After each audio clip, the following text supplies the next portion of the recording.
Thank you, Ben and Vicky, for that really beautiful piece. Ben and Vicky are graduating seniors at Pennington School, and so this will be the last performance that they're able to play for us. And so we really appreciate the way you have shared your gifts and talents with us over the years that you have been attending Pennington School, and you'll be sorely missed. If you would please rise as you are able for the reading of today's gospel lesson. It is found it comes from the book of John, chapter 14, verses 23 through 29. Hear now God's word.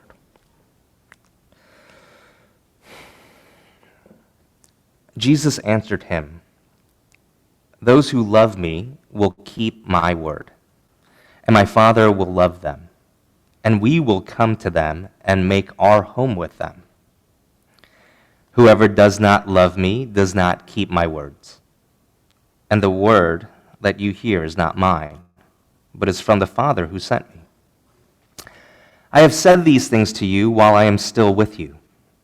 But the Advocate, the Holy Spirit, whom the Father will send in my name, will teach you everything, and remind you of all that I have said to you. Peace I leave with you. My peace I give to you. I do not give to you as the world gives. Do not let your hearts be troubled, and do not let them be afraid. You heard me say to you, I am going away, and I am coming to you. If you loved me, you would rejoice that I am going to the Father, because the Father is greater than I. And now I have told you this before it occurs, so that when it does occur, you may believe." The word of God for the people of God this morning. Thanks be to God. You may be seated. Would you join me in a word of prayer?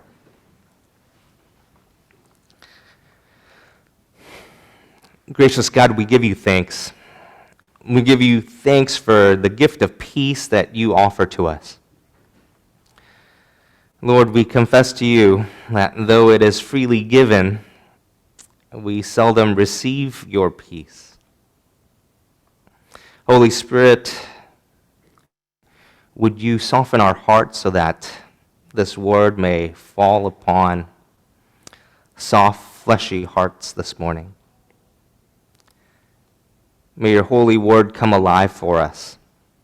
May we see the ways in which we are to receive your peace and extend it to those around us today. In Christ's name we pray. Amen.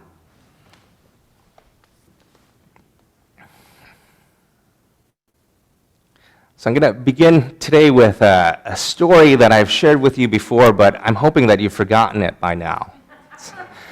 I guess coming up on 3 years of service here, I'm bound to repeat a few stories here and there.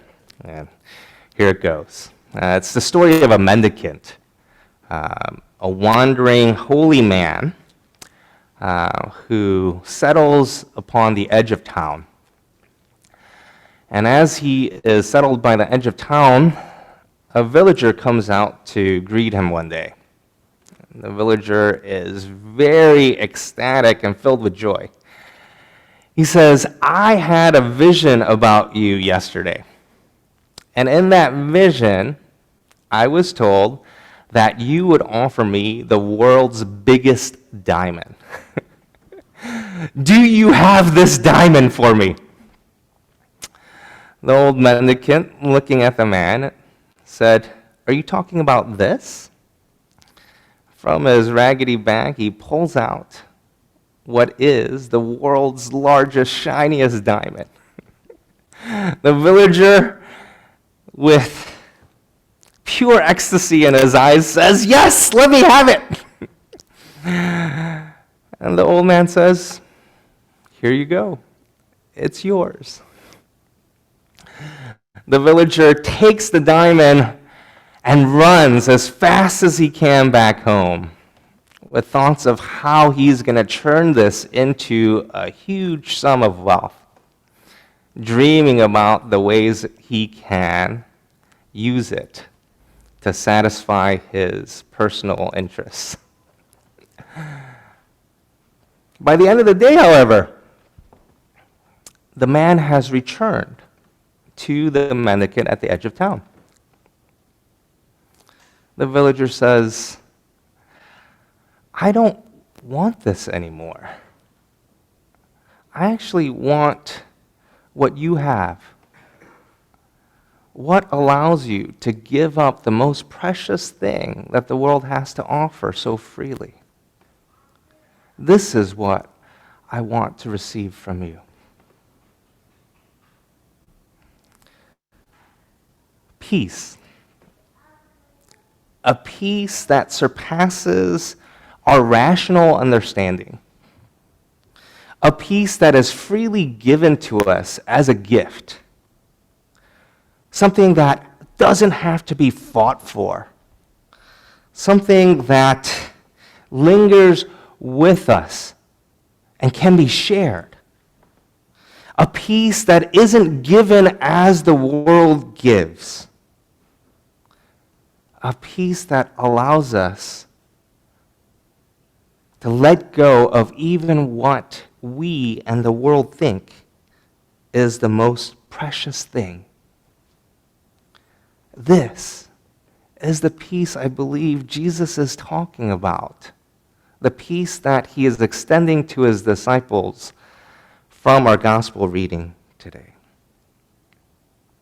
Sometimes I think as Christians we forget that this peace is supposed to be at the ground floor of our faith life. A peace that eases the fears and anxiousness that usually comprise our day. Like many of you, I'm following very closely at the ticker, the stock market ticker. All indications seem like we're headed for a recession, and all I see is red. And that's filling me up with fear and anxiousness over what the future holds. There is no semblance of this peace. But peace is exactly what we are supposed to be filled with. A peace that allows us to be a non-anxious presence. Peace that allows us to share our lives with those around us. It's a peace that is there when there is an authentic conversion. When our lives are rooted in the love of Christ and in Christ alone, as we sang as one of our opening hymns. And we know that this story isn't just some fable. It's not a fairy tale. It's real. It's real because we see this peace at work in the second reading that Brian read for us. Actually, the first reading that Brian read for us from the book of Acts. We see it in the conversion story of Lydia, a dealer of fine purple linens, which indicates that she had access to great wealth and she lived as a person with status in her culture and society. Upon her conversion, we see her opening up her home to Paul and his companions.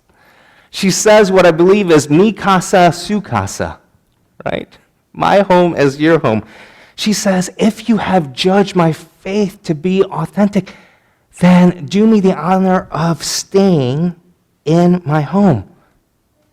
Because now you're my family. You're really a brother in Christ. We are actually one in Christ. And if you keep reading in the book of Acts, you see that this commitment of hospitality isn't just a one-time offer. Paul and his companions get in trouble with the local authorities and are jailed, actually. And so after they are released from jail dramatically, and still with the law seeking to persecute them, she brings them into their home once again.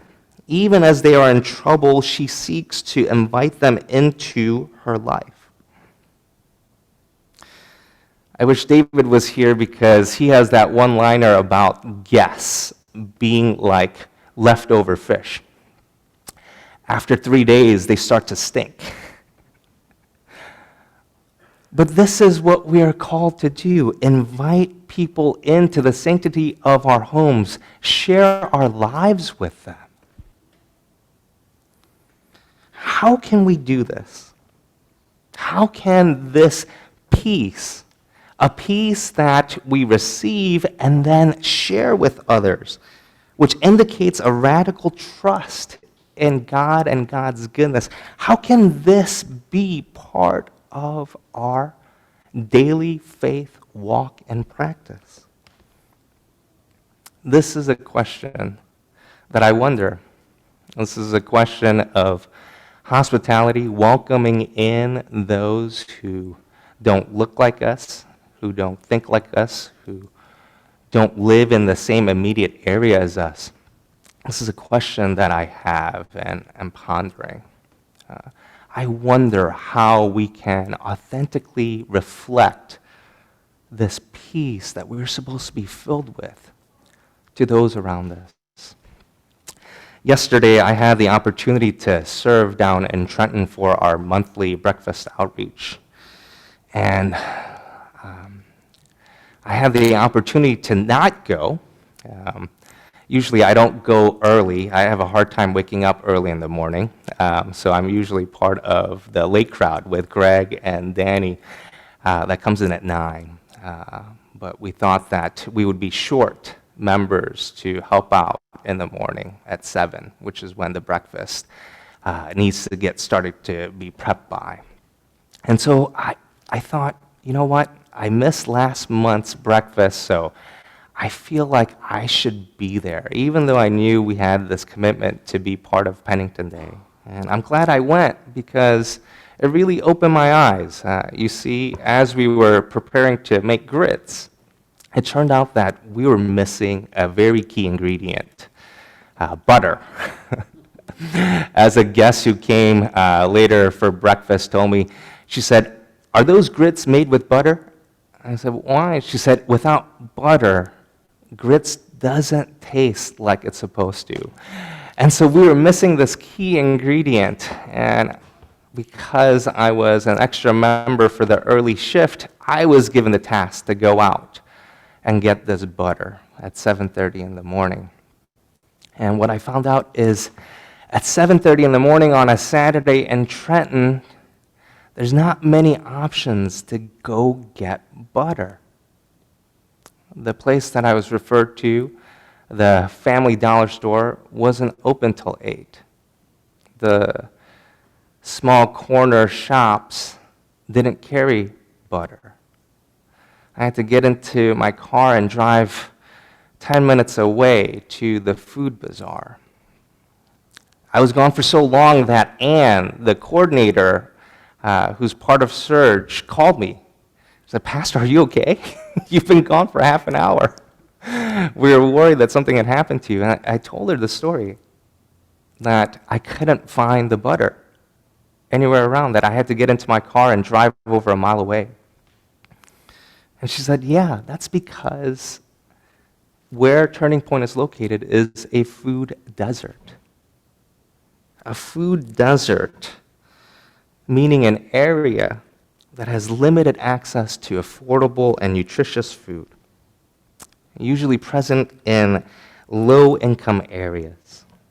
A standard by which they measure this is that the nearest supermarket is more than a mile from you if you're in an urban or suburban area. And because of this lack of fresh food options, living in food deserts forces that population into being reliant on processed foods that are high in fats and sugars, which are known to cause obesity and other negative health complications. This is a reality that I found out from a study from Johns Hopkins University that affects 40 million Americans, disproportionately impacting communities of color. Communities such as the Trenton downtown location where we go out to serve. how are we to receive this peace and be peace to people who are living in fear and anxiousness? Especially when we live in an area that is so plentiful and filled with abundance. This is something that was so starkly represented yesterday as I made my way back from Trenton to partake in Pennington Day, where I was greeted with festive and cheerful scenes, is the complete opposite of a food desert. The opposite is called a food oasis. It was an oasis. It's an oasis that we enjoy here. I got to meet with a young couple who had just recently moved down from North Jersey who were looking for a church. And they asked, "What can you share about Pennington?" And I told them, it has been the most incredible blessing to be here, rooted in this town, raising our young daughter, Astrid. That you can't beat it.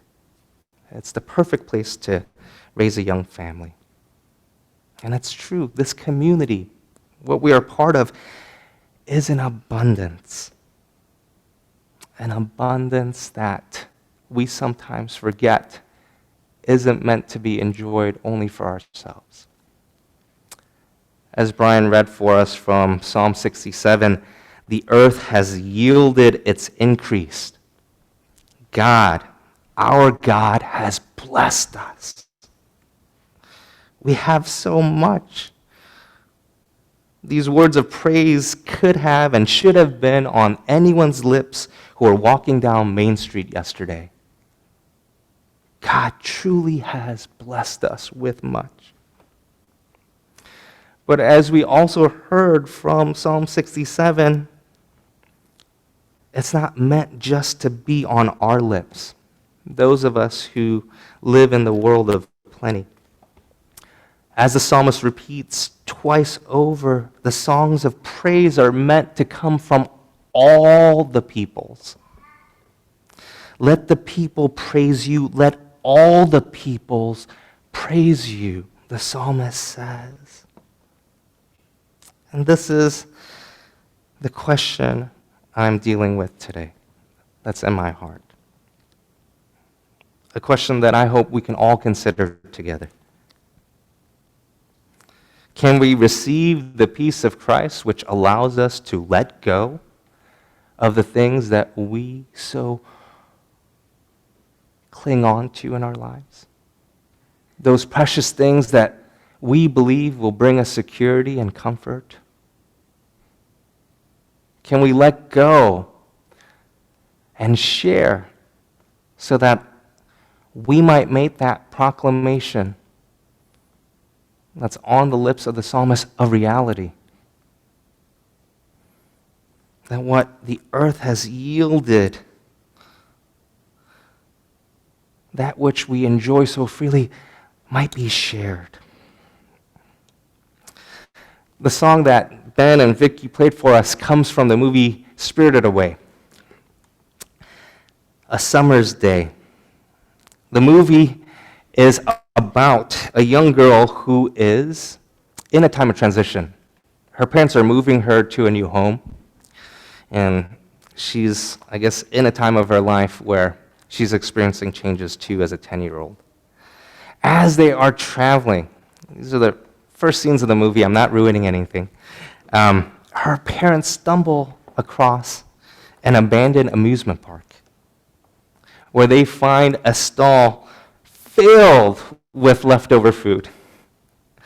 And without thinking, the parents begin to gorge themselves on this unexpected gift of food and abundance before them. And as they do, to this girl's horror, her parents turn into giant pigs.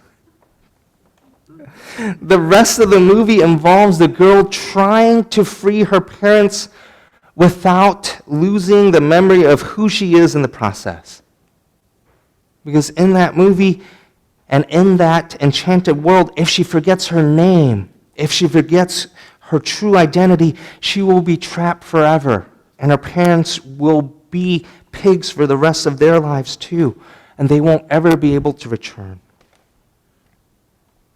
And I can't help but wonder if this is not an allegory for what has happened with us.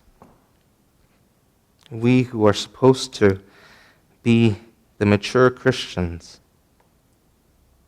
we who also treat our world as our own personal amusement park, perhaps gorging ourselves on the abundance that is before our eyes without care or even recognition of the consequences of our actions. We who think we have somehow earned the blessings that we are surrounded by, blessings that we think we alone deserve, so we hoard and hold on to for ourselves. Can't help but wonder if this has left us somehow forgetting our true identity. That as Christians who are called to live apart from the world, we've forgotten who we are, what our names are supposed to be. I ask these questions because our church will soon come into a very large abundance. This past week, I received a packet in the mail that informed me that the distribution of Shelley Pennington's estate will now go forth. It is imminent. Many of you know that Shelley, in a last-minute edit to her will, bequeathed the church with $1 million. $1 million that is unrestricted, which means we, as a church, have to come together to discern how to steward and use this gift. God, our God, has blessed us. God has blessed us through Shelley's gift. How can we receive the peace of Christ so that we don't hang on to this and gorge on it just for ourselves? How can we receive this blessing so that we might in turn be a blessing to others, so that all the peoples of the nations, those people who are our neighbors, only 10 minutes away in Trenton, can also proclaim with us God's goodness? How can we rediscover that spirit which is to be at the foundation of who we are as Christians? Reflecting in our stories the story of Lydia, who allows people into her home, extending them the gift of hospitality not once but continually. To use what we have been given to not only proclaim the news that all the ends of the earth are to revere our God, but to make this into a reality working alongside the grace of God. These are the questions I hope that you will consider with me. Amen. We come now to a point in our service where we lift